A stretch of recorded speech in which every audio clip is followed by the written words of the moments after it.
The trail camera footage disappeared that August, but I was there when it all began. We were 6 souls venturing into the heart of the Appalachian wilderness, a region where old stories still clung to the mountain shadows like morning mist. Alan Ferguson led our party, his weathered face marked by decades of outdoor experience. He was 66 years old, lean and muscular despite his age, with eyes that had seen more of nature than most people could fathom. Beside him walked Christina Knight, a woman of 43 who possessed an unusual fascination with the folklore of these ancient mountains. She carried leather-bound journals filled with transcriptions of local legends, stories whispered by residents who lived in the hollows below. I watched her run her fingers along the bark of centuries-old oaks as we made our way deeper into the Cumberland Range. Bruce Gardner accompanied us at 79 years old, the eldest of our group. He was frail in body but sharp in mind, and he insisted on joining despite Alan's concerns about his health. Bruce claimed his grandfather had explored these very trails 50 years before, and he wanted to follow in his footsteps one last time. Lauren Payne, 39 years young, served as our wilderness specialist. Her knowledge of animal tracking and survival techniques was unparalleled among us. She navigated using topographic maps and an uncanny sense of direction that made even the densest forest seem navigable. Martin Berry, 55 years old, was a photographer who captured stunning images of wildlife and landscape. His camera dangled from his neck constantly, and he stopped frequently to document the haunting beauty of our surroundings. Finally, there was Evelyn Stevens, a woman of 62 who shared Bruce's connection to this land through family history. Her ancestors had settled in these mountains generations ago, before the national park borders were drawn. Our initial camp sat in a clearing near Stony Man Mountain, positioned beside a creek that meandered through the valley. The first night passed quietly, almost too quietly for such a wilderness location. Lauren mentioned that she had heard very few animal sounds as we set up our tents. The birds that typically sang in the late afternoon had fallen silent by dusk. Martin complained that the normal chorus of insects was absent, which struck all of us as unusual, but none of us voiced our concerns aloud. We gathered around a campfire, and Alan shared the route for the following day. We would hike north along a trail that had been abandoned by the Park Service decades ago, one that wound through old-growth forest and eventually reached an isolated ridge. Christina pulled out one of her journals and began reading passages from Appalachian folklore texts. She spoke of creatures called nightmares, entities that predated European settlement in these mountains. According to the accounts she had transcribed, the nightmares were not horses at all, despite their misleading name. They were described as shapeshifters, beings that took forms specific to the fears and expectations of those who encountered them. Some accounts claimed they appeared as skeletal horses with burning eyes. Others described them as humanoid figures with elongated limbs and heads that seemed too large for their bodies. A few rare accounts suggested they were not fully visible in daylight hours, appearing only as shadows that moved against the direction of existing light. Bruce grew animated as Christina read, sharing his own family stories about the folklore. His grandfather had supposedly encountered something unexplainable on these very trails, though the old man had never provided specific details. He only spoke of things that move wrong and eyes that watch from places nothing should be able to reach. Evelyn added her own family recollections, mentioning that her ancestors had abandoned several settlements in these mountains without clear explanation, simply moving their families to safer lowlands. The next morning dawned gray and overcast. Mist clung to the forest floor as we began our hike along the forgotten trail. Lauren led the way, her sharp eyes scanning the overgrown path for hazards. The trees here were massive, some of them surely over 500 years old. Their trunks were so wide that sunlight could barely penetrate the canopy above. We hiked in near silence, only the sound of our footsteps and the rustling of vegetation marking our passage. After several hours of trekking, Alan called for a lunch break beside a moss-covered boulder. We sat and consumed the trail mix and water we had brought. Martin took photographs of the surrounding forest while we rested. It was during this break that Lauren first mentioned the horses. She had found hoof prints, she said, but something about them troubled her. They were too far up the mountain for wild horses to naturally venture. The prints were also strangely deep, as if something much heavier than a normal horse had pressed them into the earth. Bruce's expression changed at this news. He became quiet and withdrawn for the remainder of lunch. When we resumed hiking, I noticed he kept glancing over his shoulder, watching the trail behind us. The second night of our expedition felt different from the first. We established camp in a rocky alcove that provided some natural shelter. The wind had picked up, and dark clouds accumulated overhead, threatening rain that never quite materialized. As night descended, we built our campfire using fallen branches and deadwood that Lauren had gathered. The flames seemed unusually dim, casting shadows that moved in ways that did not correspond to the flickering fire. Christina brought out her journals again, but this time she seemed hesitant to read the folklore accounts. Instead, she spoke conversationally about the Appalachian region and its troubled history. She mentioned that many indigenous peoples had avoided these mountains for reasons that archaeologists still debated.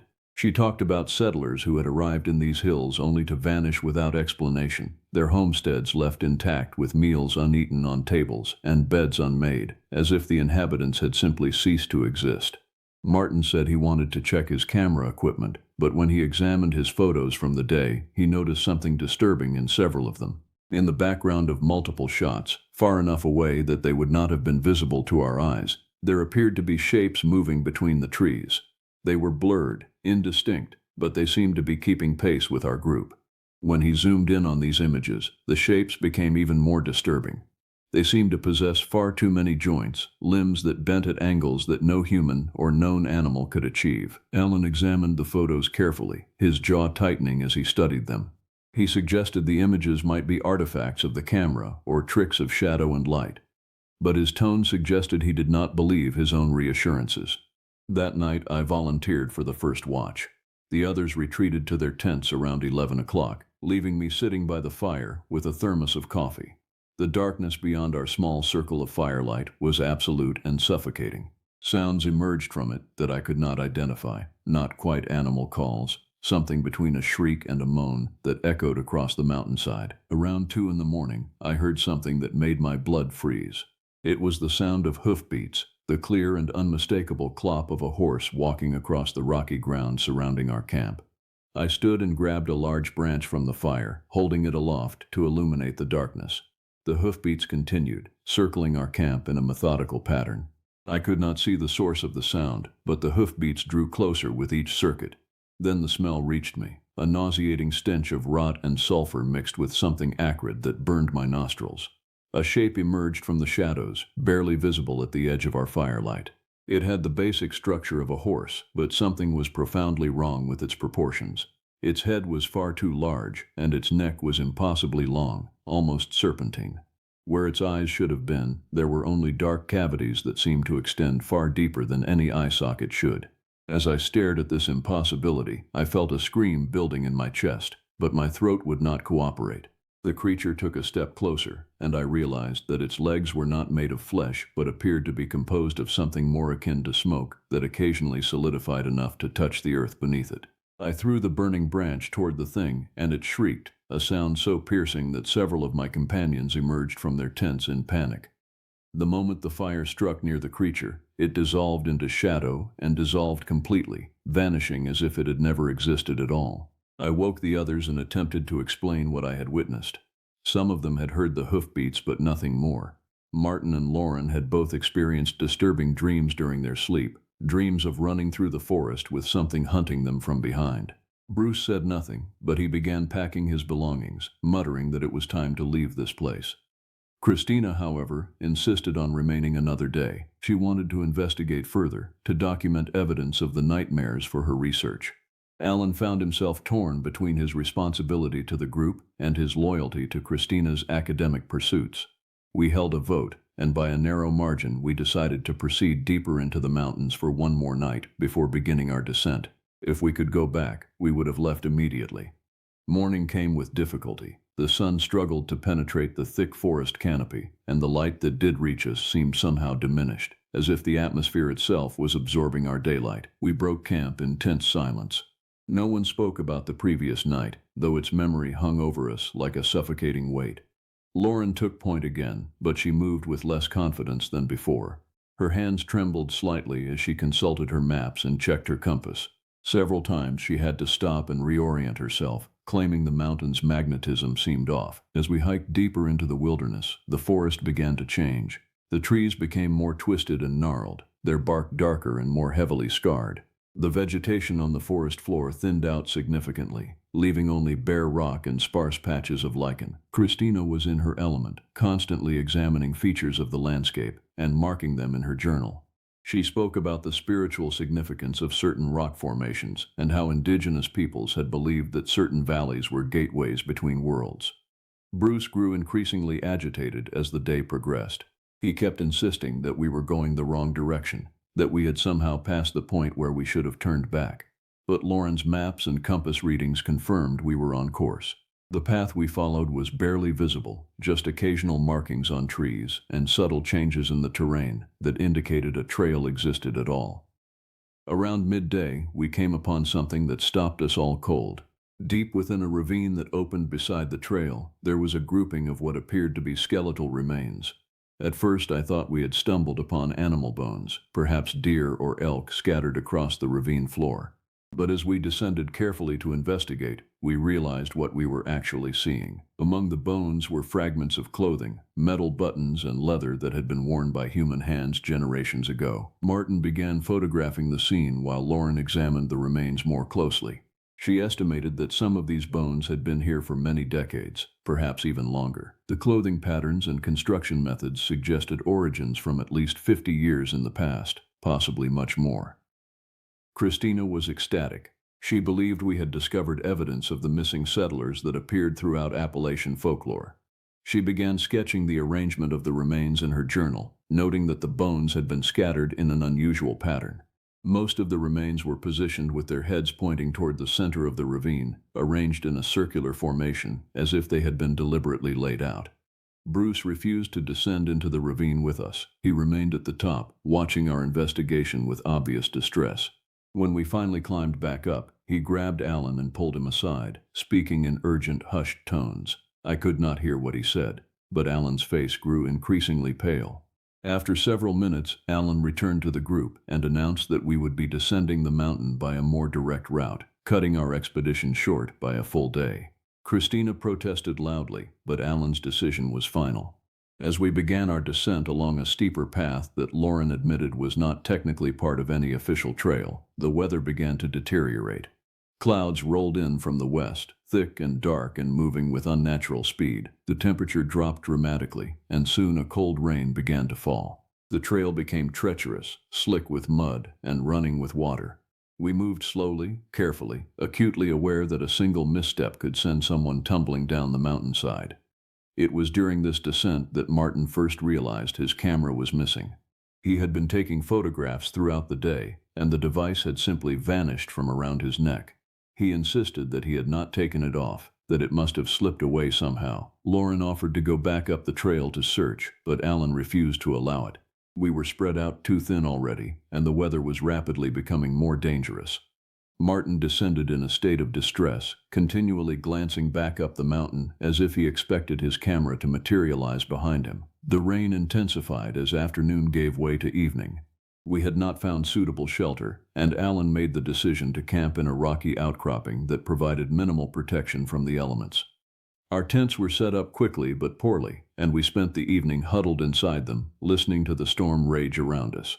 I shared a tent with Martin, and I watched as he stared at his empty hands, the place where his camera should have been.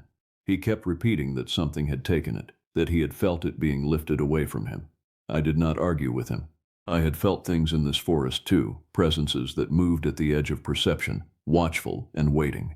That night brought the kind of darkness that seems almost sentient. The storm clouds blocked out moon and stars completely, leaving us in an absolute absence of light. The rain drummed against our tents in irregular patterns. Between the bursts of rain, I heard other sounds. Hoofbeats, yes, but also something else. Vocalizations that sounded almost like speech, if speech had been filtered through a throat not designed for human languages. At one point, I heard what might have been laughter, a high-pitched keening that raised every hair on my body. Around 3 in the morning, I heard Bruce screaming. His tent had been torn open. Not torn from the outside, but from within. The canvas shredded as if he had thrashed violently against its interior. We emerged from our tents to find Bruce standing in the rain, soaked and shaking, his eyes wide with terror. He was pointing toward the darkness beyond our camp, his mouth opening and closing but producing no coherent sounds. Lauren tried to approach him, but he lashed out at her, screaming that something had been in his tent, something that was trying to take him somewhere. He spoke of hands that were not quite hands, fingers that bent the wrong way, and a face that kept shifting between shapes.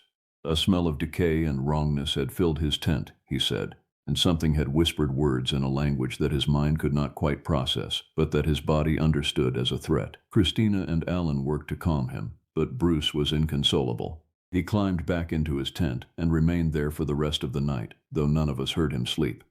As dawn approached, the rain finally ceased. The clouds began to thin, and weak sunlight penetrated the forest. In that pale light, we made a discovery that made all of our hearts sink.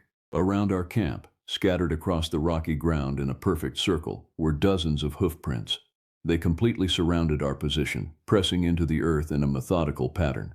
Lauren examined them carefully and reported that based on the depth of the impressions and the deposition of moisture in them, the prints had been made recently, during the night, while we sheltered in our tents. But here was the truly disturbing aspect. The prints showed no evidence of directional movement. They simply formed a circle around us, as if something had stood at various points around our camp, watching, waiting, holding position throughout the entire night. We did not wait for a full breakfast.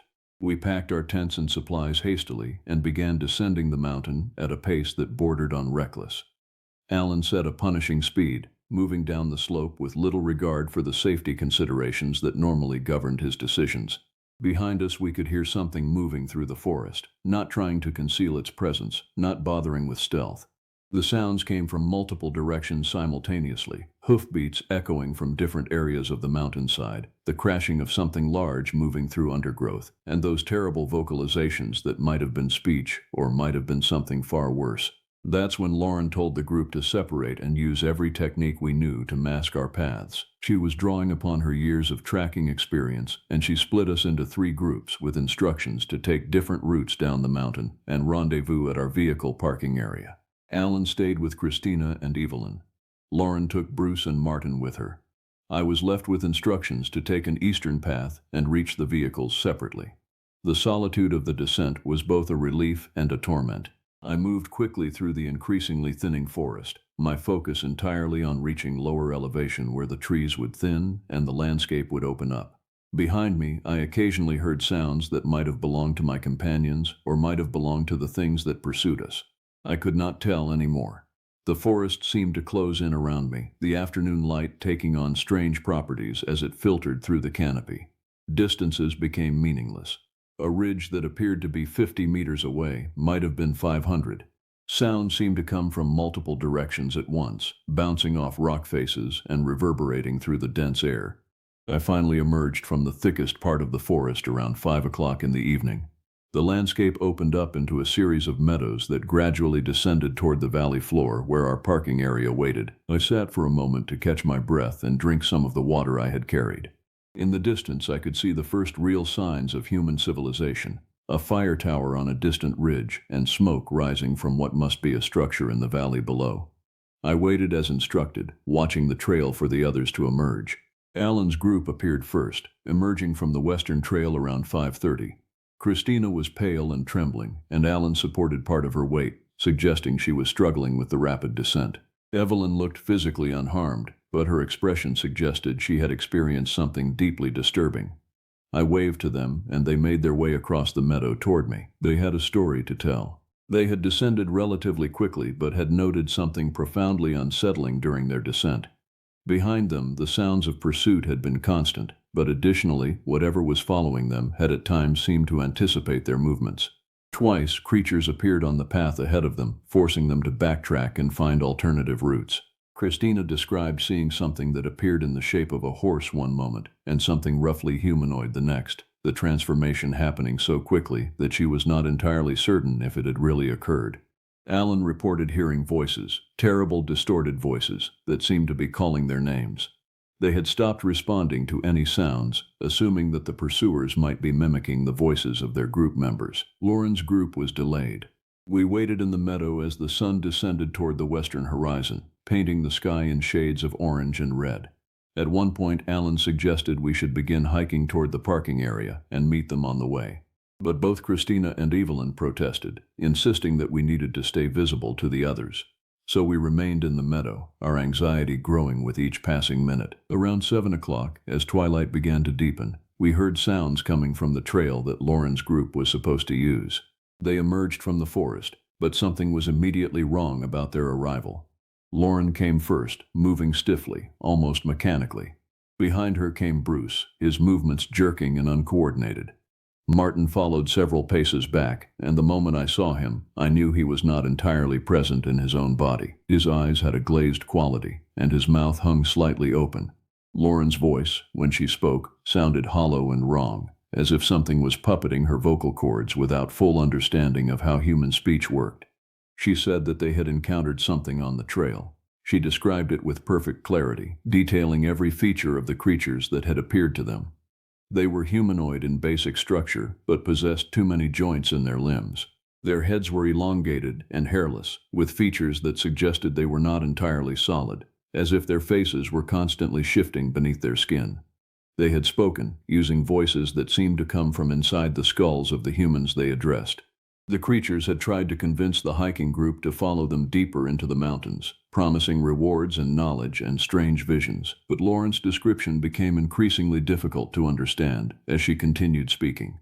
Her words began to lose coherence.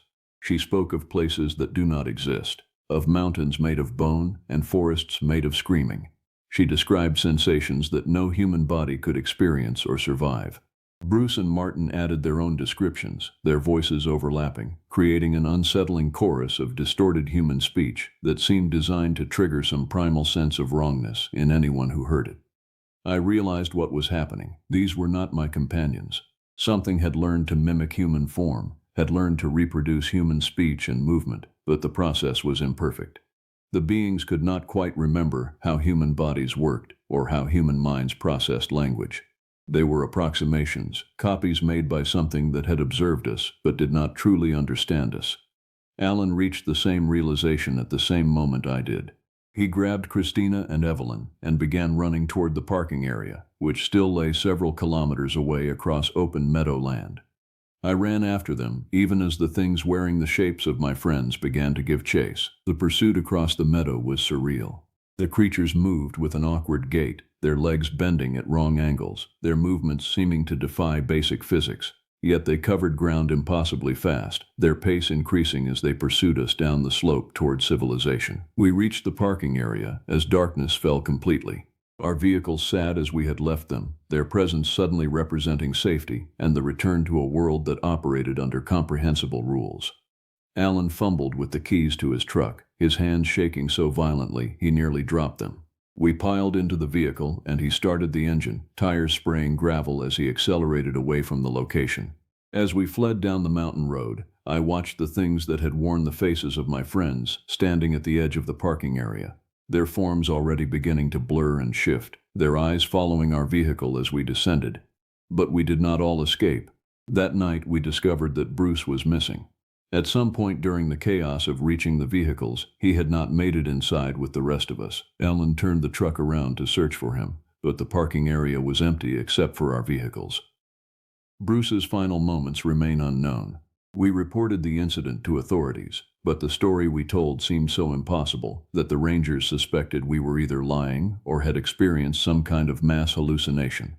A search team ventured into the mountains the following day, but found no evidence of any creatures or of Bruce Gardner. The skeletal remains we had discovered in the ravine had vanished as well, leaving no trace of what we had documented. The 6 of us who had set out returned as 5. Martin appears to have recovered physically, but he rarely speaks anymore. When he does, his words sometimes contain phrases and descriptions that he should have no way of knowing. Words in languages that do not exist or that predate any known human civilization. Christina has become obsessed with expanding her research into the nightmares, returning to the Appalachian region repeatedly despite Alan's pleas. She has never ventured back into that specific area of the Cumberland Range, but she has established contacts with other researchers who report similar encounters in different parts of the mountains. Evelyn has moved away from the region entirely, relocating to the Pacific Northwest where the mountains are younger and the old stories have less deep roots. Alan rarely speaks about the expedition, but I have seen him reviewing maps of the area, making marks at specific locations, and I suspect he is planning his own return. As for me, I remain troubled by what happened. I have never publicly disclosed the full truth of our encounter, fearing that doing so would invite either ridicule or investigation by organizations that should not know such things exist. But there remains a weight of knowledge that I carry. Sometimes, on quiet evenings, I hear the distant sound of hoofbeats, a sound that seems impossible given my location far from any wild places. I wonder if the creatures we encountered are still out there in those mountains, still taking forms, still learning to be human, still waiting for the next group of travelers foolish enough to venture into territory where the old stories still hold dominion over the land. I wonder if what wore Bruce's face was truly separate from Bruce, or if some part of him remains in those mountains, transformed into something that no longer recognizes itself as human. The Appalachian wilderness holds many secrets, and I am certain we barely scratched the surface of understanding what truly dwells in those ancient hills. The nightmares walk among those ridges and hollows still, waiting in the shadows of the old-growth forests, and I suspect they are far more patient than we can possibly imagine. That summer started like any other season working in the mountains. I had spent 30 years managing these trails, watching the seasons turn, and helping visitors navigate the ancient ridges of the Cherokee territory. My name is not important to this story. What matters is what I witnessed when 6 people decided to venture into places they should have left alone. The whole thing began on a July morning when Craig Larson arrived at the ranger station with 5 companions. Craig was the type who thought money and confidence could buy him expertise in any field. He had rented the cabins for 2 weeks and planned an ambitious hiking expedition through the deep valleys and high ridges of the mountain range. I remember Joan Hansen stood near the maps with her arms crossed. She was 68 years old, the grandmother of the group, and yet her eyes held something sharper than curiosity. She kept pointing at areas on my topographic maps that I had always advised people to avoid. Keith Dean, at 74, was the oldest of the party. He moved slowly but with a certain grace, as if he understood things about these mountains that most people never learned. Danielle Johnston was 40 years younger than Keith and twice as reckless. She carried expensive camera equipment and talked constantly about documenting their adventure for social media. Terry George was a solid man in his late 50s who seemed uncomfortable with the whole endeavor. He kept asking sensible questions about weather patterns and wildlife activity. Ann Chapman, the remaining member, was a quiet woman of 53 who barely spoke during their initial planning session. I tried to warn them on that first day. Standing in the ranger station surrounded by years of reports and incident logs, I told them about the restricted areas. The valleys beyond Katua Mountain had not been officially closed, but the local tribe had requested that visitors stay away from certain sacred sites. I explained about the indigenous stories that had been passed down through generations, tales that older rangers like myself had learned to respect. Craig Larson laughed at my warnings. He said we were living in a modern world where superstitions held no power. Danielle took photographs of the maps while Terry looked increasingly uncomfortable. Joan Hansen asked specific questions about the creatures mentioned in Cherokee folklore. She wanted to know everything about the little people, the YUNWI TSUNSDI, the creatures that Cherokee tradition held had inhabited these mountains long before colonization. I told her what I knew, what I had been told by the local tribal leaders, and what I had documented over my 3 decades of ranger work. The stories speak of beings no taller than 3 feet, with perfect human features and tremendous strength. They are said to inhabit the deep forests and high caverns, moving between our world and theirs in ways that defy logical explanation. They do not appear often to humans, and when they do, it is usually when someone has violated their sacred spaces or treated the land with disrespect. The old stories say they are protective spirits, guardians of the mountain wilderness. But there are darker versions of these tales. Some Cherokee elders have spoken of times when the YUNWI TSUNSDI became vengeful, when they punished those who damaged sacred sites or showed arrogance in lands that were never theirs to claim. Danielle asked if I had ever seen them. I told her honestly that I had seen things in these mountains that I could not explain with any rational framework. That answer seemed to excite her more than any warning could have discouraged her.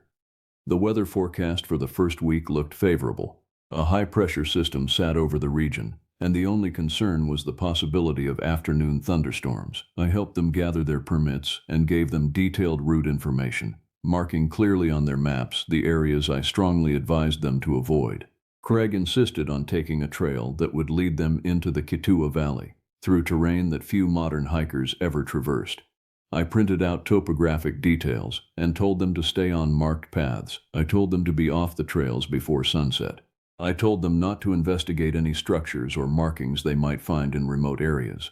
I told them that if they heard anything unusual in the night, they should secure themselves in their camp and wait until morning. Craig Larson nodded along to all of this while clearly discounting every word. They left early the following morning with their backpacks loaded and their spirits high. I watched their vehicle disappear down the mountain road and immediately felt an unease settle into my chest. I had warned many hikers over the years, but something about this group felt different. Something about Craig's arrogance and Joan's intense interest in the forbidden areas made me think this particular expedition would not end quietly. Terry George turned back to wave goodbye as they drove away, his face showing the same concern I felt. I told him silently, through that one moment of eye contact, that I would be monitoring their progress. I promised myself I would follow their route on the second evening to make sure they were secure. That first night, I sat in my cabin and listened to the sounds of the mountains. The wind through the trees carries different sounds as the seasons change. It can sound like whispers, like voices calling from deep within the earth. On that particular night, I heard nothing unusual, but I felt a heaviness in the air that suggested something was shifting. I kept my radio within arm's reach and left a light burning outside my cabin. By midnight, I had convinced myself that I was overreacting to an old man's superstitions. Craig Larson probably had convinced them all that there was nothing to fear, and they were likely sleeping soundly in their tents, unaware of the stories that haunted these particular mountains. I was wrong about many things that night, but that assumption proved to be the most incorrect. The next morning, I received a radio call at approximately 7:47 a.m. It was Terry George, his voice shaking with an intensity that made my skin prickle with instinctive alarm. He said they had experienced something during the night that they could not explain. He said Joan had heard voices outside their camp, voices that seemed to speak in a language none of them recognized. He said Keith had found their supplies scattered across the campsite when morning came, yet nothing had been taken or significantly damaged. He said Danielle's expensive camera equipment had been handled by something, as evidenced by small handprints on the lens and case. Small handprints that could have come from a child, but larger than any child's hand truly should have been. I told Terry to pack up their camp immediately and return to the ranger station. I told him we would figure out what had happened once they were somewhere secure. But Craig Larson took the radio from Terry and told me they were not leaving. He said they had paid for 2 weeks, and they were going to get their money's worth. He said that whatever had approached their camp in the night was probably just local wildlife seeking food or water. I tried to explain that the matter was not negotiable, but Craig terminated the transmission before I could finish my warning. By that afternoon, I had arranged with local tribal authorities to have someone monitor their location. I obtained permission to follow their hiking route the next day. I spent that evening preparing supplies and checking my equipment, moving on an instinct that told me something far more serious than a typical camping incident was unfolding in those mountains. If anyone were going to keep this group safe, it would have to be me, and I would have to move quickly to prevent whatever was beginning to accelerate in those ancient hills. I did not sleep that night. Instead, I sat and waited, listening to the mountain wind and wondering what explanation I would give to 6 people who were about to learn that some warnings exist because they have been earned through blood and terror. Morning arrived cold and gray, with clouds pressing down against the ridgetops like they were trying to suffocate the world. I packed my gear with deliberate care, checking each item twice before securing it to my pack. I knew these trails better than anyone alive, having walked them in every season and condition over the course of my career. But I had never approached any of them with the sense of dread that I carried on this particular morning. Before I left the ranger station, I called Terry George again using the emergency frequency. He answered immediately, suggesting he had been holding the radio waiting for contact. His voice sounded strained and uncertain, nothing like the confident man I had met the previous day. He told me they had decided to continue deeper into the Katua Valley rather than retreat. He said Craig had convinced them that the night before had simply been an encounter with local wildlife, likely raccoons or possums that had scattered their supplies. He said everyone was proceeding with the expedition as planned. I told him I would meet them at their camp by early evening. I told him to remain together as a group and not to split up under any circumstances. I told him that if they heard those voices again, they should not respond to them under any conditions. Terry acknowledged my instructions, but I could hear the uncertainty in his voice. He was a man caught between the leadership of someone like Craig Larson and the growing sense that something was genuinely wrong with the situation. I wondered if he had tried to convince the others to turn back and had been overruled. I suspected that he was the person in the group who still possessed rational fear, and that his fear was being systematically dismissed by the others. The hike to their campsite took me longer than expected, because I deliberately chose a route that would allow me to observe their camp from a distance before revealing my presence. The trail wound through increasingly dense forest, and as I climbed higher into the valley, the air itself seemed to change. Temperature dropped, and a mist began to form among the trees despite the morning being clear at the ranger station. I noticed that bird sounds had diminished significantly. In normal forest conditions, this elevation should have been filled with calls and songs of various species. Instead, I encountered an almost unnatural silence, broken only by the sound of my boots on the trail and the occasional crack of a branch under my weight. When I reached a vantage point that allowed me to observe their camp, I stopped and spent several minutes simply watching and listening. The camp appeared standard enough on the surface: 5 tents arranged in a rough circle, a central fire pit, various pieces of equipment arranged around the perimeter. But what struck me immediately was that no one was visible outside of the tents. Normally, a group of 6 people would have someone moving around, preparing meals or organizing gear. The complete absence of activity suggested they were either all still sleeping or deliberately remaining inside their shelters. I checked my watch and noted it was almost 11 a.m., well past the time when any group on a hiking expedition would have risen for the day. I descended toward the camp cautiously, alert to any signs of distress or danger. As I approached the outer tents, I called out loudly to announce my presence. I did not want to startle anyone or create a situation where I might be mistaken for a threat. Craig Larson emerged from the largest tent first, looking annoyed rather than relieved to see me. He asked why I had followed them and suggested that my presence was unnecessary. But Joan Hanson appeared behind him, and her expression told me immediately that the night before had involved more than Craig was willing to admit. I asked them directly what had happened. Craig said nothing of significance, but Joan interrupted him. She told me they had heard voices for most of the night. She said the voices seemed to emanate from different directions around the camp, circling them in a pattern that seemed deliberate and organized. She said the voices did not sound human, though they articulated words in a language she almost recognized but could not quite comprehend. She described the sounds as melodic in structure but disturbing in their emotional resonance, as if the intent behind the words was hostile, regardless of whether the content could be understood. She said they had found handprints on several items in the camp, small handprints that matched the size of a child no taller than 3 feet. She said Danielle had become genuinely frightened and had been crying quietly inside her tent. She said Terry had wanted to leave immediately, but Craig had insisted they were experiencing nothing more than normal wildlife activity combined with the psychological suggestibility of people in an unfamiliar wilderness environment. Keith Dean shuffled out of his tent slowly and agreed with Joan's account. He added that whatever had circled their camp had possessed a degree of intelligence and coordination that no wild animal would display. He said he had heard what sounded like coordinated communication between multiple entities, voices responding to each other as if working together toward some objective. He said that objective appeared to involve attempting to gain entry to one of the tents, though nothing had actually breached the fabric barriers. He said his 74 years of experience with forests and wild places had taught him to listen to instinct, and his instinct was screaming that this camp was located in territory that they were unwanted in. I told them immediately that we should pack up and descend the mountain before nightfall. I explained that the stories I had mentioned were based on genuine experiences reported by multiple witnesses over generations. I told them that the YUNWI TSUNSDI did not typically harm humans directly, but they would drive people away from areas they considered sacred or dangerous. I told them that remaining in this location was a decision that could lead to increasingly aggressive confrontations. Craig Larson refused to leave. He said he had paid for 2 weeks and did not believe in folklore. He said they would continue their expedition deeper into the valley the following day. He said if the strange sounds came back, he would investigate them personally and discover what was actually causing them. I felt something shift in my chest at that moment, a kind of resignation mixed with profound dread. I told Craig that he was making a catastrophic error in judgment, and I told him that I would be sleeping in the camp that night to monitor the situation. He objected initially, but Terry George insisted that my presence was necessary, and Joan supported him. Danielle emerged from her tent and immediately asked if I was a ranger, which I confirmed.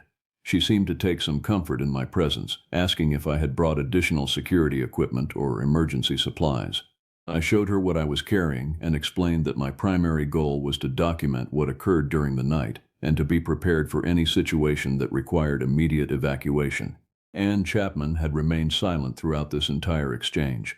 But when I made eye contact with her, I saw that she already understood the gravity of the situation. She had perhaps understood it from the beginning, and her silence had been an expression of her powerlessness to change Craig's decisions. The afternoon passed slowly. I helped them reorganize their camp and provided them with some supplies from my pack, including a stronger perimeter alarm system that would alert us if anything approached the camp during the night. Craig attempted to maintain his skeptical stance, but even he began to show signs of genuine concern as the afternoon shadows began to lengthen. The forest around us seemed to contract, the trees pressing closer, the silence becoming almost suffocating in its depth and weight. When I tried to raise other rangers on my radio to inform them of our situation, I found that the frequency was unusable, filled with static and interference that I had never encountered before in these mountains. The interference seemed to intensify when I attempted to transmit and diminish when I turned the radio off. As darkness approached, we gathered in the central area of the camp, and I did something that perhaps I should have done immediately. I attempted to explain to Craig and the others exactly what the YUNWI TSUNSDI represented in Cherokee understanding, and why violating their territory was an act that could trigger consequences. I told them that these beings were not malevolent by nature, but they were fiercely protective of their domain and of the spiritual integrity of sacred places. I told them that the Cherokee people had learned over centuries to coexist peacefully with these entities, by respecting territorial boundaries and understanding that certain places belonged to forces that humans did not fully comprehend. I told them that Craig's arrogance and his dismissal of indigenous knowledge was exactly the kind of transgression that triggered defensive responses. If anyone here has friends or family who enjoy the outdoors and wilderness exploration, I would strongly urge them to like and subscribe to this channel, because the stories I am sharing are warnings that could literally save lives. These are not fantasies or exaggerations, but documented experiences passed down through generations of people who understand these mountains and the entities that inhabit them. Keith Dean listened intently to everything I said, and when I finished, he told Craig that we needed to leave the camp immediately and return to lower elevation. He said his instinct, which had been refined over a lifetime of experience, was telling him that the situation had escalated beyond the point where ignoring it was a viable strategy. Craig refused, claiming that leaving now would be admitting defeat to an imaginary threat. Joan asked if I thought they were in genuine physical danger, or if the purpose of the YUNWI TSUNSDI was primarily to drive intruders away. I had to admit honestly that I was not entirely certain. The historical accounts were sparse and sometimes contradictory, shaped by oral tradition and the limitations of human perception. What I could say with certainty was that remaining in this location was an experiment with an outcome I could not predict. As full darkness fell, we extinguished the fire to avoid attracting whatever was out there in the forest. We arranged ourselves in a tight configuration within the largest tent, with our supplies organized around us and clear paths to the tent exits. I positioned myself near the opening so that I would be the first to respond to any disturbance. We waited in darkness, and the mountains seemed to wait with us, holding their breath in anticipation of something that was about to unfold. It did not take long for the voices to return. This time they came not from the forest edges, but from multiple locations surrounding the camp, and they came with such intensity that even Craig Larson ceased his skeptical commentary. The voices were like nothing I had ever heard before, and in all my years in these mountains, I have encountered many sounds that defied easy categorization. They possessed an almost musical quality, harmonizing and weaving together in patterns that created an emotional response in me that was distinct from fear, though fear was certainly present. The voices seemed to carry intention and meaning, even though I could not comprehend the actual words being articulated. They rose and fell in volume, at times so faint that they seemed like the wind, and at other times so clear and immediate that I could believe something was standing directly outside our tent. The creatures, because that is what they were, had surrounded us completely. The perimeter alarm that I had installed began to sound sporadically as something crossed the boundary I had established. But the sounds seemed to come from so many different locations simultaneously that it became clear we were dealing with a coordinated group, not a single entity. Joan estimated there were between 15 and 20 of them, based on the patterns of the voices. Terry counted at least 12 distinct voices layered together at the moments of greatest intensity. Danielle, terrified and shaking, recorded audio on her phone, capturing fragments of the sounds that still seemed to defy comprehension when played back. The creatures did not attempt to breach the tent or to harm us directly. Instead, they seemed to be circling, investigating, assessing the degree of threat that we represented to them. The intelligence behind their actions was unmistakable. These were not instinctive animal behaviors, but coordinated actions suggesting communication and complex decision-making among multiple entities working toward a unified objective. Keith Dean suggested that they were trying to intimidate us into leaving, that we represented an intrusion into a space that they considered theirs, and that they were expressing their displeasure in the most direct way they could manage without actually attempting violent confrontation. I realized at that moment that this interpretation likely represented the closest we would come to understanding what was actually occurring. The YUNWI TSUNSDI, whatever they truly were enforcing territorial boundaries. They were expressing something between warning and threat, driving home the message that we did not belong in this place. I told everyone to remain calm and to stay inside the tent. I told them that if the creatures wanted to harm us directly, they could likely accomplish that goal regardless of how we defended ourselves. Our best course of action was to appear non-threatening and to demonstrate through our behavior that we understood we had violated something we should not have. The vocalization continued for hours, an almost hypnotic cycle of voices rising and falling, moving around the camp in patterns that seemed designed to keep us disoriented and frightened. Around 2 a.m., the intensity began to diminish. The voices moved farther away, the intervals between them growing longer. By 4 a.m., the forest had fallen silent again, a silence that felt almost as oppressive as the chaos that had preceded it. We remained inside the tent, none of us sleeping, all of us listening to the sound of our own heartbeats and attempting to process what we had experienced. When dawn broke, the world seemed returned to normalcy.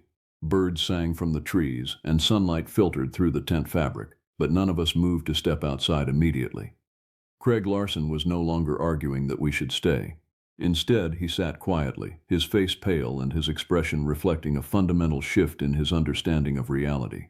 Joan touched my arm and told me she knew we had to leave immediately. Keith agreed completely. Even Danielle, who had been collecting evidence of strange phenomena, was ready to abandon her documentation project in exchange for safety. Only Ann Chapman remained silent, but her silence now seemed to communicate acceptance rather than powerlessness. We packed our camp in less than an hour, moving with urgency but without panic. The forest remained quiet and still, watching us with an attention that I could feel even though nothing was visible. Once we had secured all our equipment, I led them down the mountain on a route that took us away from the valley entirely. As we descended, I kept expecting the voices to return, but the forest allowed us to leave without interference. Perhaps once we had demonstrated our understanding that we should not be there, the creatures had accomplished their objective. Perhaps there were hierarchies and protocols governing how they dealt with human intrusions, and physical expulsion was only necessary when warnings were ignored. We reached the ranger station just before sunset. I immediately filed an incident report, noting that we had encountered what I believed to be a coordinated group of unknown entities in the Kiowa Valley. Entities that I had reason to believe corresponded to indigenous stories about the YUNWI TSUNSDI. I recommended that the area be added to the official closure list and that all hikers be informed of the risks associated with venturing into that particular territory. Craig Larson did not object to any of this. In fact, he apologized for his earlier arrogance and asked what he could do to support the local tribal authorities in managing and protecting the area. His entire perspective had been fundamentally altered by the experience, but the story does not end with our descent from the mountain. The experience had triggered something in the group that would continue to haunt them in the days and weeks that followed. The second chapter of this narrative involves the realization that we had not been simply driven away by the creatures. We had been marked, tagged somehow, selected for something that had only begun on that night in the forest. 5 days passed between our retreat from the mountain and the first sign that something had followed us down from the Kiowa Valley. I should have anticipated this possibility, but the historical records and oral traditions that I had studied over my career had not emphasized any pattern of sustained pursuit or targeting of individuals after initial contact. The stories spoke primarily of warnings and boundary enforcement, not of ongoing engagement with humans who had retreated to lowland areas. Yet that is precisely what began to occur once Craig Larson and his companions had left the mountains. Danielle Johnston was the first to report the recurring phenomena. She called the ranger station on the 5th day after our descent and asked to speak with me specifically. Her voice was steady, but carried an underlying current of fear that she was barely containing. She explained that since returning to her home in the nearby city, she had been experiencing increasingly disturbing audio phenomena on her electronic devices. Her phone would receive notifications from applications that she did not use and had not opened. Text messages would arrive in her messaging applications from unknown senders containing words in a language she did not recognize. Most disturbingly, she had discovered that her camera equipment had captured images that she had not consciously taken. Photos of her apartment taken from impossible angles, as if something had been inside her home documenting her movements and activities. I asked her to send me copies of the audio files and the photographs. When I examined them several hours later, I was confronted with evidence that suggested reality had a far more permeable quality than I had previously accepted. The photographs showed Danielle asleep in her bed, images captured from multiple angles and at different times of the night. The timestamps on the image metadata indicated they had been taken with her own camera, yet she had no memory of this occurring. The audio files were even more disturbing, containing fragments of the voices we had heard in the forest, layered over sounds of movement through her apartment. In one file, I could hear what sounded like objects being examined and small feet moving across hardwood floors. I advised Danielle to maintain detailed logs of these occurrences and to install security cameras throughout her apartment. I explained that this behavior, while frightening, did not appear to be immediately physically harmful. I suggested that the creatures might be gathering information or attempting to understand human civilization through the single point of contact they now maintained. Danielle asked if she should attempt to communicate with them, but I strongly advised against this. Engagement and communication implied acceptance of their presence in her life, and I was concerned that such engagement might lead to a deeper level of intrusion or influence than currently existed. The second incident involved Keith Dean. On the 6th day after our descent, Keith suffered a series of vivid nightmares so intense that he actually believed he was physically experiencing the events they depicted. In these dreams, he found himself back in the mountains, in places we had not visited during our expedition. He saw structures carved from stone and wood, structures that belonged to no human civilization. He encountered the YUNWI TSUNSDI in these dreams, and they communicated with him not through vocalization, but through direct transfer of information directly into his consciousness. When Keith awoke, he retained clear memories of these communications, though the content remained largely unclear to him. What disturbed him most was the certainty that he had not been asleep during these experiences, that his consciousness had actually been transported to these locations despite his body remaining in his bed. I consulted with the local tribal authorities about these incidents. The responses I received suggested that what was occurring had precedent in oral traditions. There were accounts of individuals who had encountered the YUNWI TSUNSDI being selected or marked in ways that extended beyond the initial contact period. These individuals became, in a sense, living connections between the two worlds, channels through which the creatures could observe and potentially influence human activity. The tribal elders warned that such individuals needed to be very careful about their thoughts and intentions, as the creatures seemed to have some form of perception that extended into the human mind. They suggested specific rituals and practices that might help such individuals establish boundaries between themselves and the intrusive consciousness of the beings from the mountain. Terry George reported the third incident. He told me that his teenage daughter had begun drawing pictures of places and creatures she had never encountered. When he examined her drawings, he discovered that they depicted locations that matched descriptions of the stone structures that Keith Dean had described in his nightmares. The drawings showed small humanoid figures with disproportionate strength visible in their posture and musculature.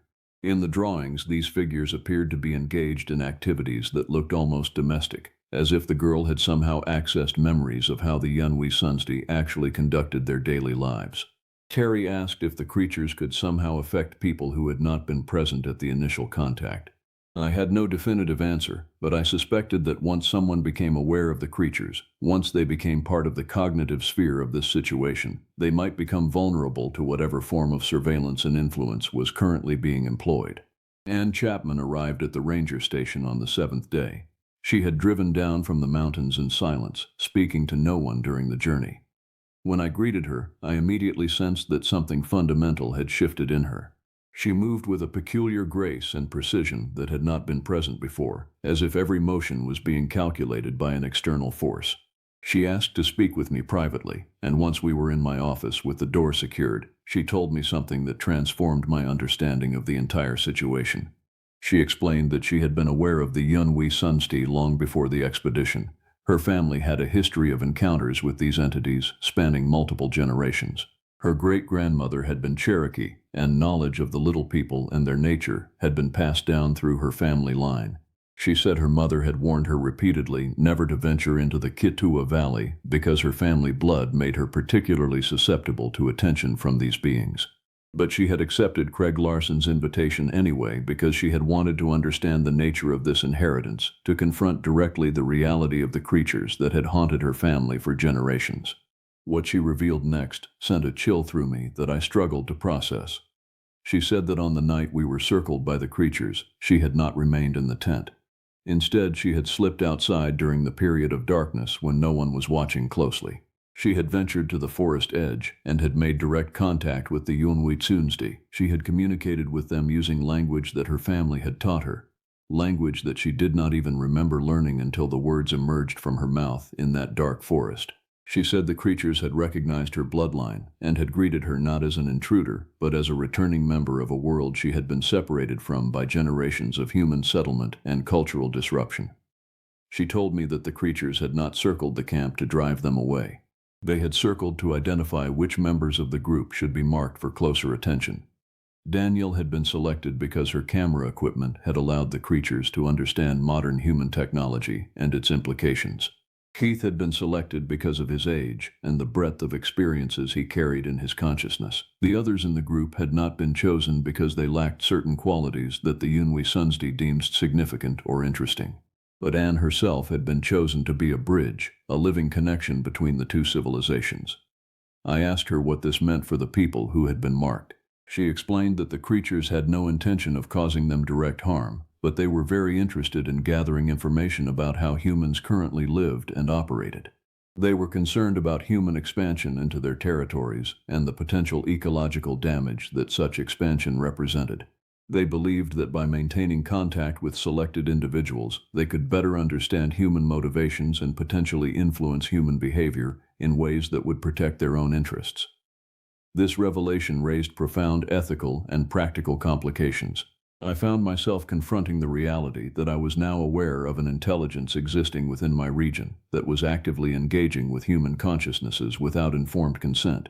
I was aware of this because I had been present at the initial contact, but I was constrained by multiple factors from revealing this knowledge to broader authorities. The federal government agencies that managed public lands were not equipped to handle the existence of something that did not fit into any established framework of wildlife management or security threat assessment. The scientific community would demand physical evidence and repeatable observation, both of which seemed impossible given the nature of the YUNWI TSUNSDI and their apparent resistance to being studied. The local tribal authorities, while supportive of efforts to protect these beings and their territory, were also reluctant to release information that might draw unwanted attention or exploitation from outside interests. I told Anne that I needed to speak directly with the tribal elders and that whatever course of action we developed would require their guidance and consent.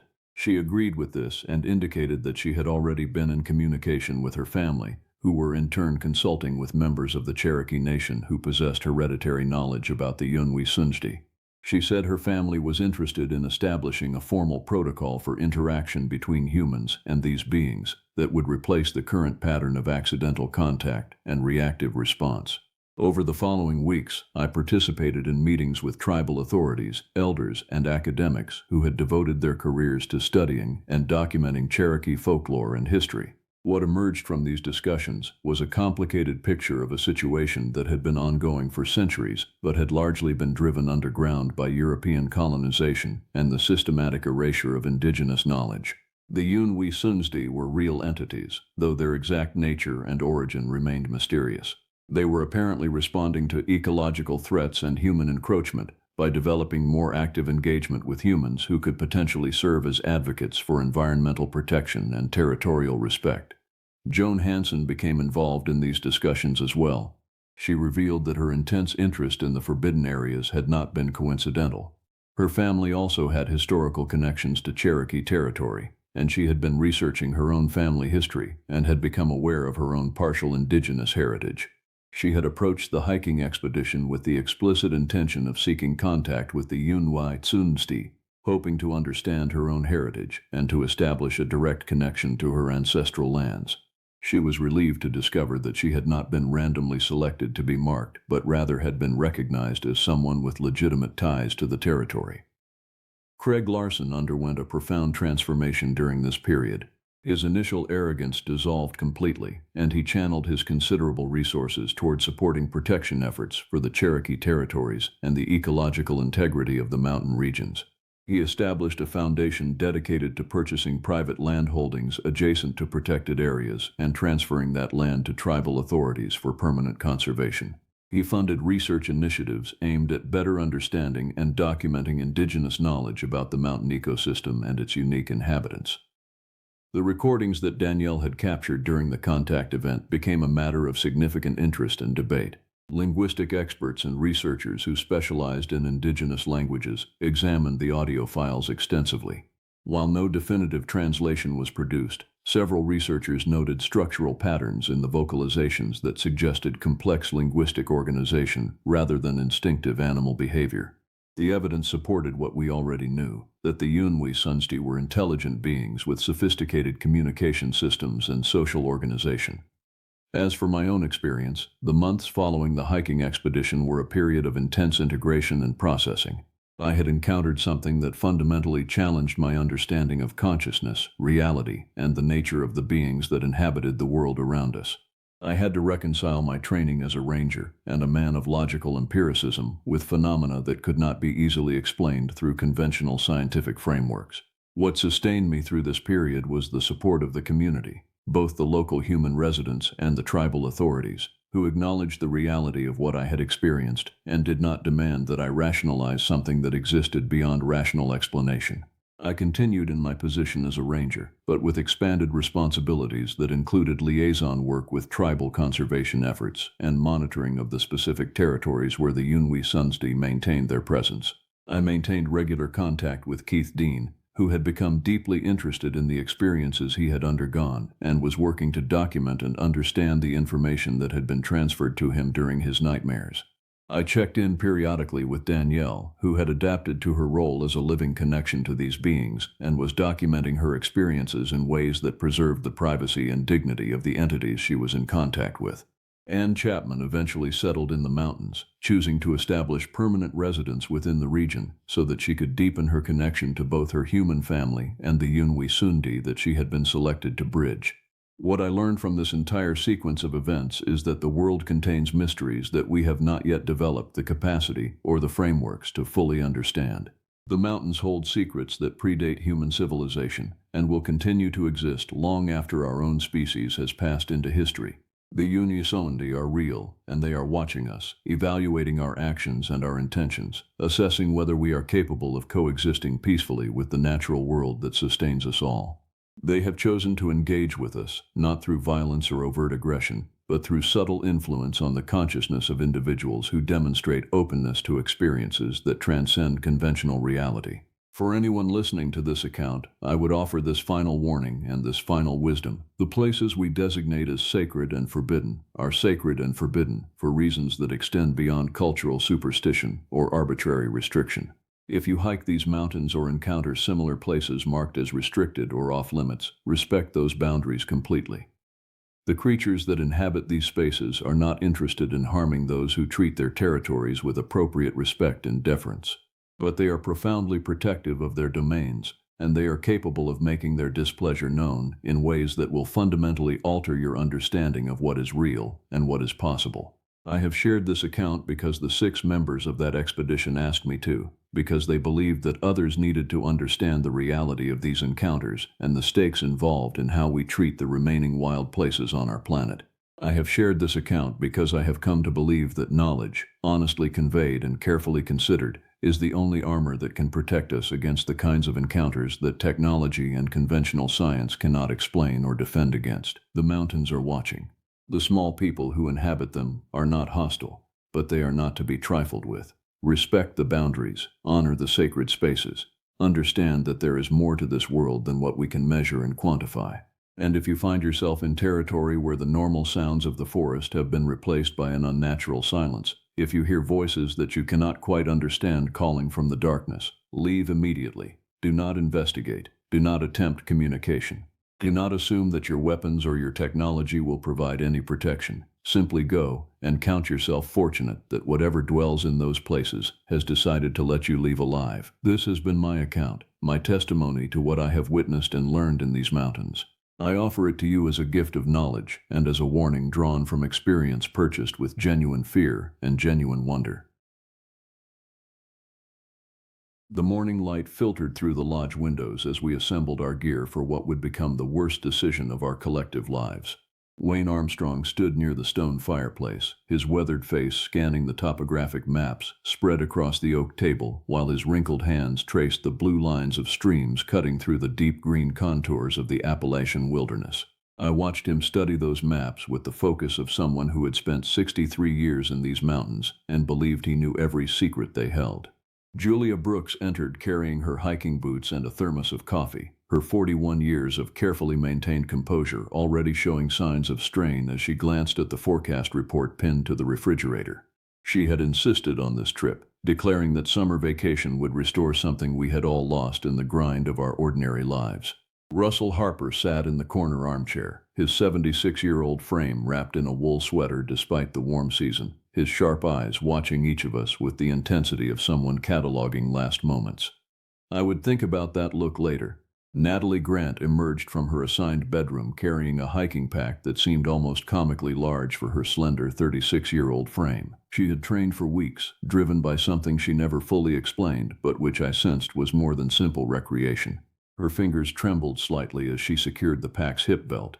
Sean Riley stood on the wraparound porch, his 52 years evident in the gray threading through his beard, smoking a cigarette with deliberate slowness, as if each drag might be his last. He had warned us about the trails, mentioned stories his father told him about the deep hollows and what the old people said inhabited them, but his warnings had been dismissed as superstition. Louise Fox organized the provisions in the kitchen with the meticulous precision of her 67 years, her movements efficient and practiced. She had worked as a search and rescue coordinator before retirement and carried herself with the calm authority of someone accustomed to crisis management.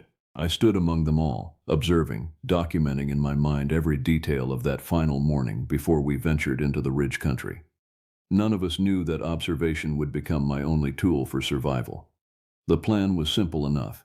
We would hike the ridge trail running north through a remote section of the Appalachian Highlands, camping 2 nights at designated sites along the way.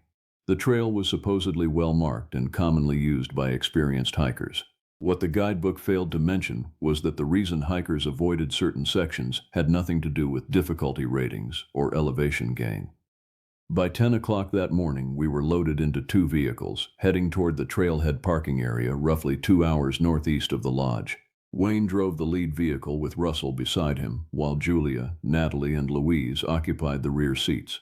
I drove the second vehicle with Sean, and during that drive he attempted again to share what he knew. His voice remained low, careful, as if speaking too loudly about such things might summon attention we did not want. He told me stories passed down through his family about the stone heads, entities that had inhabited the deep ridges long before European settlement. According to his telling, they were not entirely corporeal, not entirely spirit, but something suspended between states of being. They appeared as stacked formations of head-shaped boulders, sometimes arranged in patterns that suggested deliberate construction or communication. Those who had seen them clearly, who had approached too closely, did not return coherent from the encounter. Sean's father had seen one once as a young man hiking with friends, and though the old man had lived another 50 years, he never spoke of what occurred on that ridge. only that his two companions were never located. I listened politely, as one does to folklore and family legend, understanding that such stories provided meaning and structure to the wilderness landscape for those whose roots ran deep here. I did not believe in stone heads, not in any literal sense. That lack of belief would prove to be the foundation of everything that followed. The trailhead emerged from the forest like a wound, a cleared space where gravel parking area interrupted the dense tree cover that pressed inward from all sides. We arrived near midday, and the light filtering through the canopy had already taken on a quality I could not quite name. Not threatening exactly, but weighted, observant, aware. The four of us from the second vehicle exited to find Wayne and Russell already unloading packs, and for the first time I noticed that Wayne had gone quite still. His hands rested on a pack, but his gaze extended beyond the marked trail entrance, into the forest depths where the deciduous trees gave way to hemlocks and ancient rhododendrons. Julia asked if anything was wrong, and Wayne did not answer immediately. When he finally spoke, his voice carried a register I had not heard from him before, something close to uncertainty. He said that the trail marker was in a different location than he remembered, positioned farther east than his memory of 3 years' prior placement. Russell also confirmed this discrepancy. Two experienced hikers noting the same change in landscape markers suggested something more significant than simple maintenance relocation. Louise proposed that we proceed anyway, that the trail was well established regardless of marker placement, and the others agreed with varying degrees of conviction. We began the hike at 12:30 in the afternoon, theoretically allowing us 8 hours of daylight to reach the first camping area, which according to the guide was only 6 miles distant. In practice, those 6 miles would require nearly 5 hours of climbing through increasingly dense forest as the established trail twisted upward along the ridgeline. As we climbed, the forest character shifted markedly. The familiar mix of oak and hickory gave way to hemlock stands where the canopy grew so thick that even mid-afternoon light seemed to arrive as a gray filtered essence. The air itself felt different at higher elevation, heavier, and the sound profile changed from the ambient chatter of bird calls to something more muted, as if the forest itself had reduced to silence. Natalie, who had trained extensively on treadmills and outdoor paths near her home, struggled with the rocky terrain and steep grades. Julia and Louise managed the climb with steady determination. Russell moved slowly, but with the deliberate patience of age, never complaining, never stopping. Wayne set the pace and continued pushing us forward, though I noticed his frequent glances back over his shoulder, scanning the forest behind us as if expecting to observe something emerging from the trees. Sean stayed at the rear, his eyes on the trail, but his posture suggesting divided attention. Around 3 in the afternoon, we encountered the first of the stacked rocks. At first I thought nothing of it, assuming it was simply a trail marker or the sort of random assemblage that formed naturally in mountainous terrain as weather and gravity worked stone into loose piles. But Sean stopped abruptly when he saw it, his entire body going rigid. The formation was roughly man-height, composed of 5 or 6 rocks each roughly spherical or elliptical in shape, stacked in a column that suggested intention rather than accident. What struck me most forcefully was the sense that the top formation resembled a face, not a human face precisely, but a suggestion of features that our minds instinctively interpreted as eyes, a ridge for a nose, an opening for a mouth. Russell approached it first, moving with the slow deliberation of his years, and he circled the formation twice before speaking.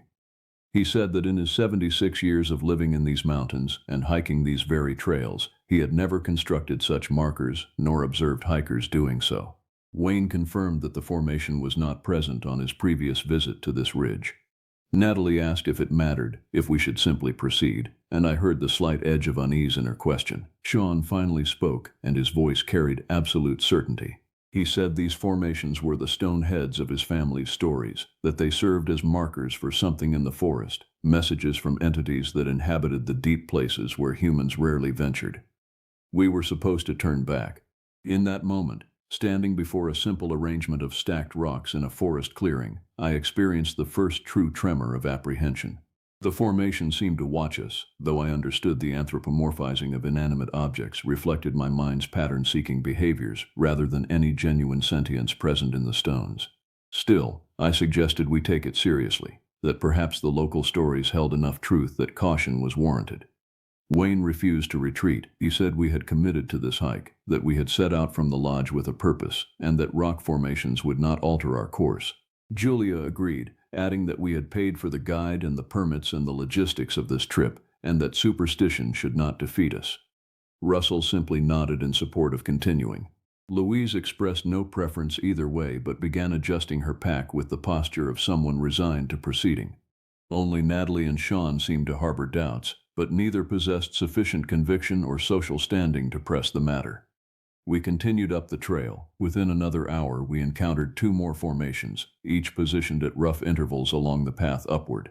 Each was clearly constructed, deliberate, and each bore that uncanny suggestion of face-like features. The forest around them seemed different as well, emptied of the small sounds that typically accompany wilderness exploration. No bird calls emerged from the canopy. No rustling marked the passage of small animals through the underbrush. The only sounds were our breathing, our footsteps on stone, and the soft impact of our packs against our shoulders.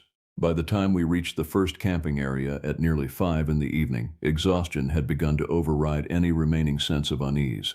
The site was positioned on a small plateau roughly 200 meters below the ridge crest, sheltered somewhat by tall hemlocks that created a natural alcove in the forest topography. We established camp with divided attention, most of our focus dedicated to the basic tasks of unpacking tents and organizing supplies. Wayne attempted to start a campfire, but the wood was damp from recent rain or perhaps something more subtle about the location's character that prevented ignition. After 30 minutes of frustration, he abandoned the effort and we prepared a cold dinner instead. As darkness descended, the forest around us took on a quality of absolute presence. The night sounds that typically characterize wilderness experience did not materialize. No owls called across the darkness, no insects produced their ambient chorus, no small creatures moved through the forest canopy or ground cover. The silence was absolute, pressing, almost tactile in its intensity. We sat near the dead fire pit, 6 people clustered around a bare space where flames should have burned, and the darkness beyond our cluster seemed to advance incrementally, contracting our circle of perceived safety with each passing hour. Louise spoke first, breaking the prolonged silence with a suggestion that we should organize a watch rotation, with 2 people awake at all times monitoring the perimeter. No one questioned this proposal despite the impracticality of sleep deprivation hiking. No one needed to be told why such precautions seemed suddenly necessary. Russell and Sean volunteered for the first watch while the rest of us attempted to retreat into our tents and locate the possibility of sleep. I lay in my tent listening to the absence of sound, feeling the texture of the darkness beyond the thin fabric barrier that constituted my shelter.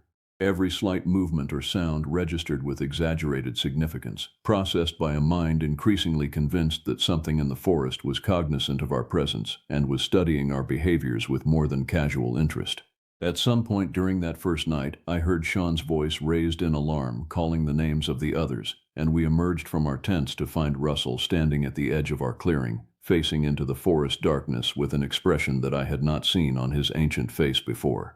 Terror was not an exaggeration. He pointed to a location perhaps 20 meters beyond our camp perimeter, and there in the deeper darkness, visible only as a shape against the marginally less absolute black of the forest background, stood another formation of stones. This one was different from the others, larger, perhaps 3 meters in height, and clearly bearing the aspect of a massive head, 2 stones serving as eyes, a smaller stone forming a sharp protrusion suggesting a nose or mouth. What made it genuinely horrifying was the certainty that this formation had not been present when we established our camp merely 3 hours prior. I know what certainty implies, and I state that with full awareness of the skepticism such a claim generates. We all knew it had not been there. The formation was positioned in a direct line of sight from where we had unpacked our supplies, in a space where we would have observed its construction had it occurred during daylight hours. Yet there it stood, immense and deliberate, and absolutely positioned in the forest as if it had always occupied that location. Wayne demanded that we pack immediately and hike out of the wilderness in darkness, consequences be damned. Russell did not argue. Louise nodded in agreement. Julia hesitated, suggesting that hiking at night through unfamiliar terrain was genuinely dangerous, that we might sustain injuries requiring rescue operations. Natalie simply began gathering her belongings.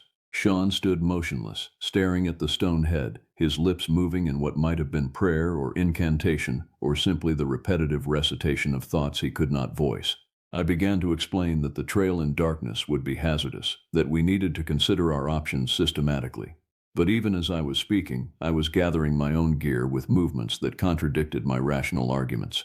We abandoned the campsite at approximately 11 o'clock that night, hiking downward along the trail using only the thin beam of flashlights that seemed to penetrate no more than 3 or 4 meters into the oppressive darkness.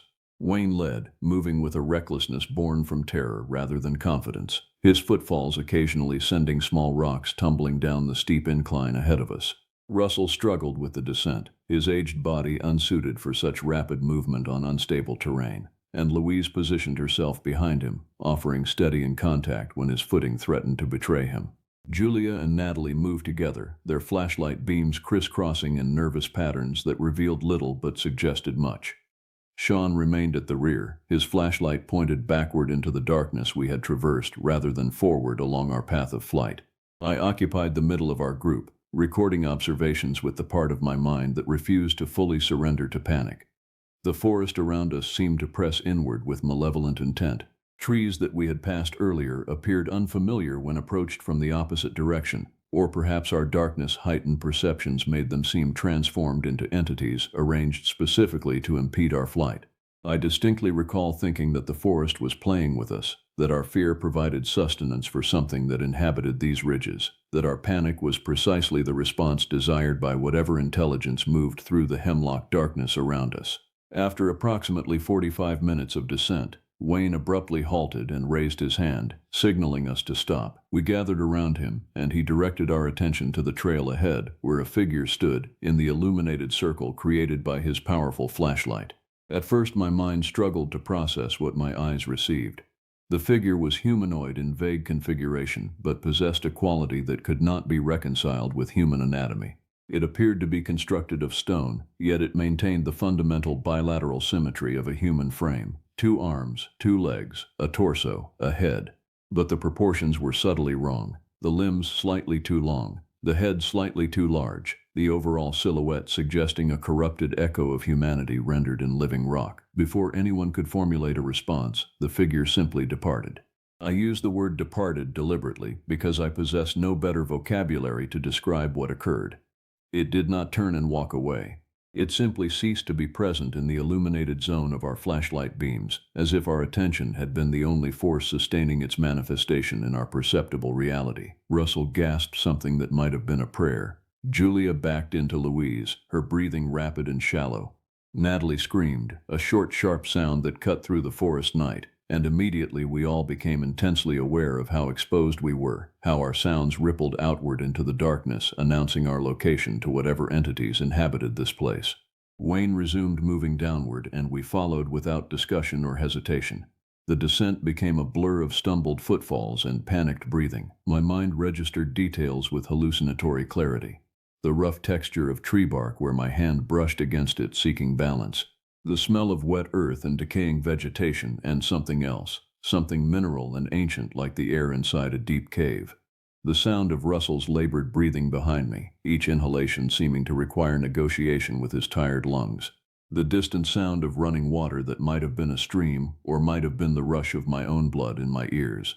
At some point during that descent, Natalie fell. She tumbled forward on the rocky trail, crying out as her momentum carried her several meters downslope before she arrested her motion by gripping a small tree trunk. We immediately halted and descended to assess her injury. Her left leg was bloodied, a substantial laceration along her calf where sharp rock had torn through skin and underlying tissue. Louise, drawing on her rescue coordination background, determined that the wound, while painful and copiously bleeding, was not immediately life-threatening, provided we could prevent infection and keep her elevated. Wayne wanted to press forward immediately. Julia suggested we might fashion a bandage and rest briefly to allow Natalie recovery of stability sufficient for continued movement. Russell sat heavily on the ground, his breathing coming in labored gasps that suggested his cardiovascular system was being severely compromised by exertion and fear. I knelt beside Natalie and attempted to examine her leg using the dim illumination of my flashlight. What struck me with disorienting force was the realization that her blood, visible in the pale flashlight beam, seemed to have attracted attention from the forest. The darkness beyond the reach of our lights seemed to contract slightly, as if the forest itself was leaning inward, drawing closer to investigate the scent and appearance of injury. I communicated this observation to the group in terms that might minimize panic. I suggested we needed to move Natalie quickly, that remaining in this location seemed increasingly dangerous. We fashioned a crude bandage using cloth torn from Louise's shirt and secured it with medical tape from our first aid supplies. Natalie remarkably did not argue or resist. She accepted assistance rising, and with Louise supporting one side and Julia supporting the other, she began to hobble forward along the trail. Our pace slowed dramatically with her injury, and the night seemed to stretch immeasurably. We must have been on that trail for 4 or 5 hours of continuous descent, yet it seemed that the trailhead parking area was receding from us rather than approaching. Wayne repeatedly checked his topographic map and flashlight, attempting to determine our location against geographic features visible in the darkness. His frustration mounted with each consultation as he apparently found the landscape increasingly difficult to reconcile with his map's representation. At one point, somewhere near what should have been the midpoint of the descent, Wayne announced that we were not where we should be. He did not explain further, but his statement carried the weight of genuine concern. Sean, who had continued his backward-focused observations, said we should examine the trail itself. We halted and directed our flashlights downward. The trail, which had been clearly marked and relatively consistent throughout our ascent and initial descent, had begun to shift its character. The path seemed to spiral rather than descend in a forward direction. Examining the topography suggested we were not making progress toward the parking area at all, but instead traversing in circles, with the mountain itself actively redirecting our steps. Russell attempted to insist that such things were impossible, that geography did not accommodate such transformations. But his voice carried little conviction. The stone formations became visible through the darkness with increasing frequency. Some stood alone. Others clustered in arrangements that suggested complex communication or ritual significance. Each bore that unmistakable suggestion of faces, of watching eyes, of intentional intelligence concentrated in their construction and placement. One massive formation rose directly across the trail, completely blocking our forward progress. This configuration was unlike the others in its size and complexity. It appeared to be assembled from dozens of smaller stones, creating a composite formation that suggested an immense face, perhaps 6 meters in height, with cavities that served as eye sockets, a chasm serving as a mouth, and rough projections creating the semblance of teeth, or perhaps a grimace. We simply halted before it and waited. There was no discussion of attempting to climb around it or to force passage. We understood with a clarity born from the elimination of other possibilities that the mountain itself had made passage impossible until certain requirements or conditions were satisfied. Louise asked quietly what those conditions might be. No one could formulate an answer. The night continued around us, pressing inward with absolute indifference to our predicament. My mind noted details that seemed important in a way I could not quite articulate. The temperature was dropping despite the summer season. The air had taken on a quality reminiscent of late autumn or early winter, cutting through our clothing with increasing effectiveness and suggesting that our exposure was becoming a genuine survival concern. Sean began speaking, his voice reaching us across the darkness like a sound from another realm entirely. He was reciting something, not in modern English but in an older dialect, words that carried the cadence of prayer or incantation or ritual formula passed down through generations. The words were Appalachian, the speech patterns of people who had inhabited these mountains for centuries, and they suggested that Sean's family knowledge extended beyond the stories he had shared. He was addressing the stone heads directly, offering something, making a negotiation or plea to whatever forces had arranged our circumstances. I did not understand the specific meanings of his recitations, but I understood their intention. He was attempting to communicate with the intelligence that inhabited this place. Julia demanded that he cease, that speaking to such things could only invite greater dangers. But Sean continued, his voice growing stronger, his words acquiring an urgency that suggested he understood something the rest of us had not yet grasped. After several minutes of recitation, the massive formation directly blocking our path seemed to shift. I do not mean that stones moved or avalanched. Rather, the configuration altered in a manner my eyes could not track but which my mind perceived as real transition. Where passage had been completely barred, a narrow opening now existed, a gap between stones sufficient for us to pass through one at a time if we moved carefully. We exchanged no words but began moving immediately. Wayne led, then Russell, supported by Louise. Julia and Natalie moved together through the gap. Sean followed, and I brought up the rear. my flashlight alternating between watching the path ahead and the massive stone face above us as we passed through its interior. The sensation of passing through that gap bordered on overwhelming. The stone seemed to press inward from both sides despite clear visual space. The air grew colder and denser. I experienced a sensation analogous to pressure change, as if we were descending into deep water despite moving horizontally. Most disturbing was the absolute certainty that something vast and ancient and conscious had paused in its activities to observe our passage. We emerged from the gap into a section of forest that I did not recognize from our ascent or descent. The trees had taken on a different character, older somehow, and their arrangement suggested we were traversing a landscape that had remained untouched by human presence or modern modification for centuries. We continued moving downward, driven by fear and the slowly accumulating recognition that we might not possess the resources to survive extended exposure to this place.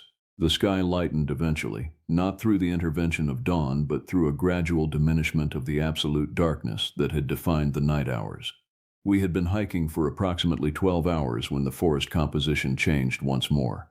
The ancient hemlock forest gave way to smaller trees and increasingly open spaces, until suddenly we emerged into daylight and found ourselves on the main highway, approximately 7 kilometers from the trailhead parking area. The transition from forest to highway was so abrupt that it suggested we had been expelled from another realm rather than simply exiting through a natural forest boundary. We stood on the paved shoulder in morning sunlight that felt artificial in its normalcy. 6 people covered in mud and vegetation and blood, breathing air that tasted of exhaust and gasoline instead of forest humidity. A highway patrol officer discovered us approximately 20 minutes after our emergence. We must have appeared remarkable in our distress, and the officer immediately called for emergency medical assistance. Russell was exhibiting signs of cardiac stress and required immediate hospitalization.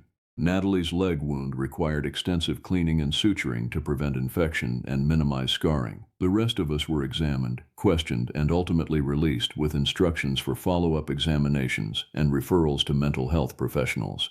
When questioned by emergency personnel and subsequently by park rangers regarding our experience, we provided sanitized versions of events. We described hiking the trail, becoming disoriented in darkness, and successfully navigating to lower elevations and eventual exit from the forest. We made no mention of the stone heads or the impossible geometry of the trail or the mobile stone figure that had appeared before us in the darkness. We understood with unspoken unanimity that such descriptions would result in psychiatric intervention rather than investigation or belief. The parking area rangers subsequently discovered our abandoned campsite and collected our equipment. The official report concluded that we had become lost on the trail, panicked, and made our descent in darkness without adequate light sources or navigational instruments, resulting in injury and near tragedy. The incident was cited as a cautionary example of inadequate wilderness preparation and was used in several training presentations for hiking safety. No mention was made of the numerous stonehead formations that rangers apparently observed throughout the trail system. When I questioned one ranger casually about the purpose of the stone formations, he deflected the inquiry with practiced ease, suggesting they were simply trail markers constructed by enthusiastic hikers over the decades.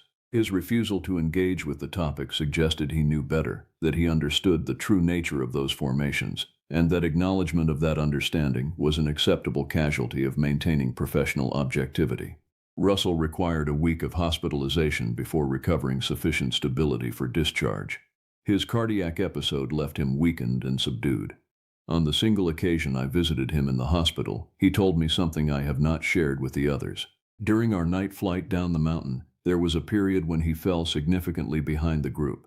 He had stopped, overwhelmed by exhaustion and fear, and had sat on the trail convinced that he could not continue. At that moment, he said, he became aware of a presence beside him.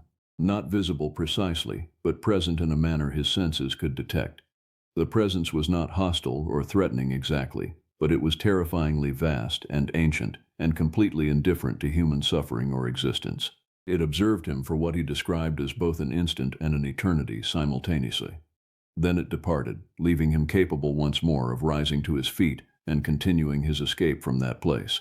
Russell believed the entity had allowed our group to pass through the mountain, that it had chosen not to detain us or consume us or whatever fate typically befell humans who entered too deeply into the territory of the stone heads. He did not explain why we had been spared, He simply said we should be grateful and should never under any circumstances return to those mountains again. I have maintained contact with Wayne Armstrong since the incident, and he has shared information I might not have discovered independently. The trail system where we hiked no longer exists on any official hiking guides or topographic maps. The parking area still exists and is still referenced in historical maps, but contemporary documentation provides no record of the trail that we ascended that summer morning.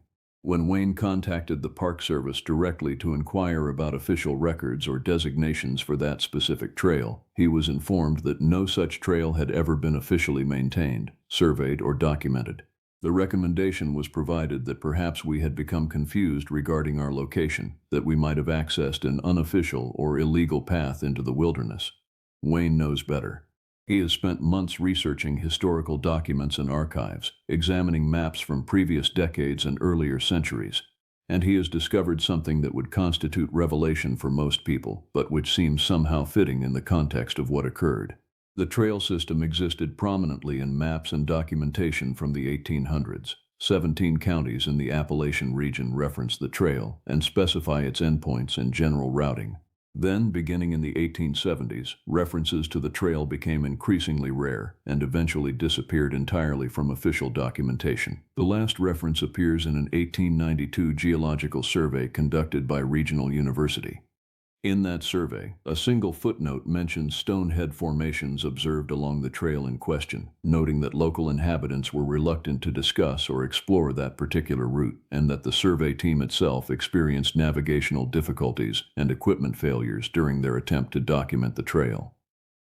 After 1892, nothing. The trail simply ceases to exist in any official capacity. Wayne has become convinced that the stoneheads are not merely folklore or creatures, but something more fundamental to the geography itself. He theorizes that they constitute a sort of boundary or defense mechanism, that they exist to prevent or discourage sustained human exploration of certain regions of the Appalachian wilderness. He believes the trail where we hiked is not a path that humans can reliably access in the contemporary era, that accessing it requires specific conditions or perhaps specific intentions that align with the purposes of whatever intelligence controls that place. He has shared these theories with no one except me, and he has made clear his intent to dedicate whatever remains of his life to understanding the nature of what we encountered. Julia Brooks has, to my knowledge, not engaged further with the incident. She returned to her ordinary life, resumed her work, and presents the appearance of someone who has successfully compartmentalized a traumatic experience. But I have observed her in moments when she thinks no one is watching, and her attention seems directed to distant horizons, to mountains that rise beyond the ordinary geography of human habitation. I suspect she is also searching, though I do not believe she has articulated that search even to herself. Natalie Grant recovered from her physical injuries within 6 weeks, but something in her seemed to fracture during that night in the mountain darkness. She began researching Appalachian folklore with focused intensity. She learned to speak a dialect approximating what Sean had recited, engaging in a systematic study of historical regional speech patterns and indigenous languages that influenced Appalachian English. Her friends began to comment on the shifts in her personality and focus. I do not possess regular contact with her, but through mutual acquaintances, I have learned that she has moved closer to the Appalachian region and has begun leading hiking groups into wilderness areas that avoid official trails. She tells people she is conducting personal research into ecological systems and migration patterns. But I suspect the true focus of her journeys relates to the stoneheads and to understanding the language and intention embedded in their formations. Sean Riley, for his part, remains perhaps the most affected by the experience.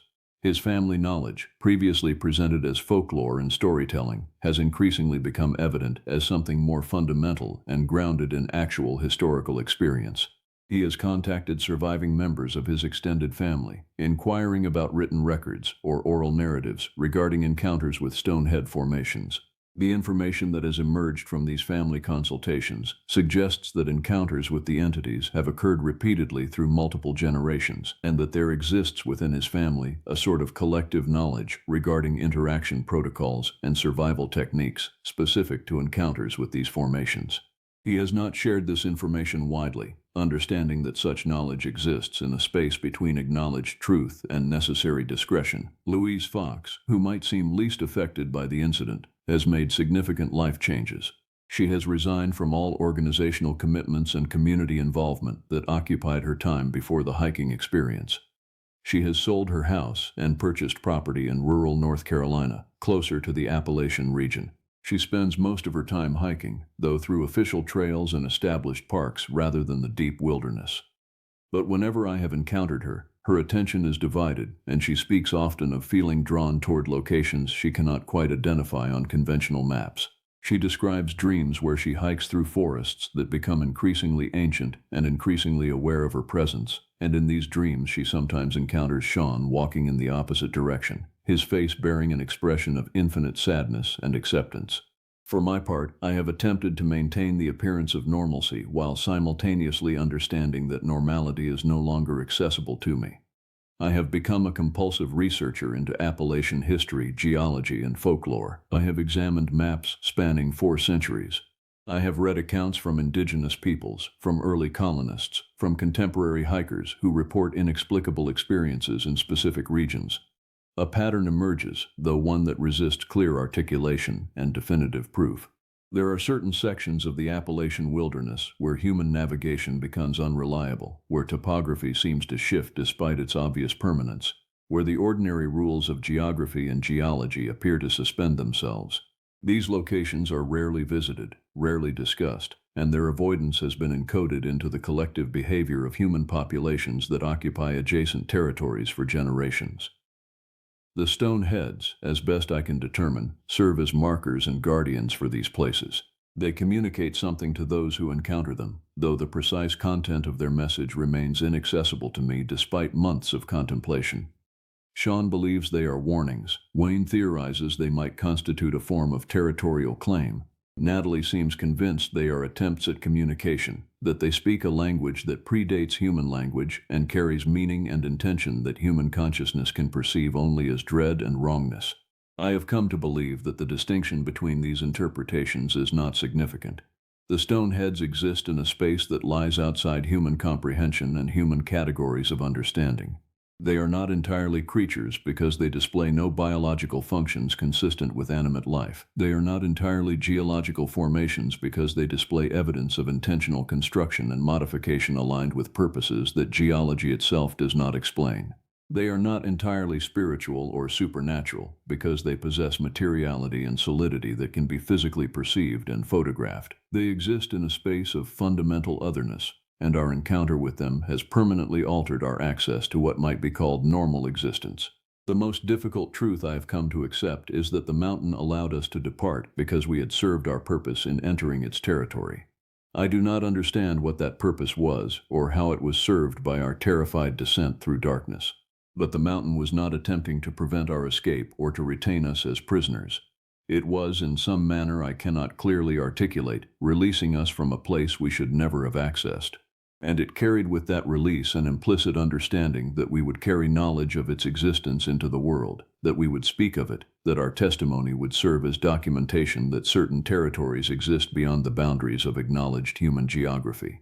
I am speaking now with the awareness that these words, offered for narration and distribution to anonymous audiences, constitute fulfillment of that implicit understanding. The stone heads exist. They guard territories that should not be accessed.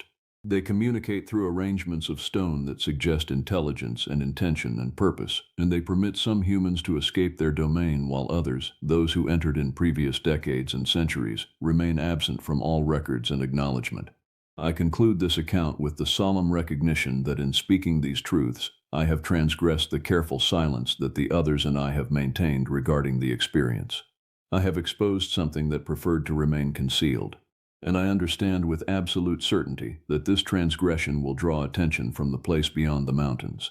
That in detailing the encounter, I have announced my awareness to entities that had previously dismissed or forgotten my significance. But silence has become unsustainable, and the knowledge demands articulation and sharing regardless of personal consequence. Those who read or hear these words and dismiss them as fiction or fabrication or the product of hysteria and trauma are exercising a form of defensive disbelief that I would recommend maintaining. Those who recognize elements of truth or significance in this account should understand that such recognition carries cost and consequence. The mountains remain, and the stoneheads continue their vigil, and certain territories remain accessible only to those who understand the necessity of transgression and possess the courage to depart once the boundaries have been crossed.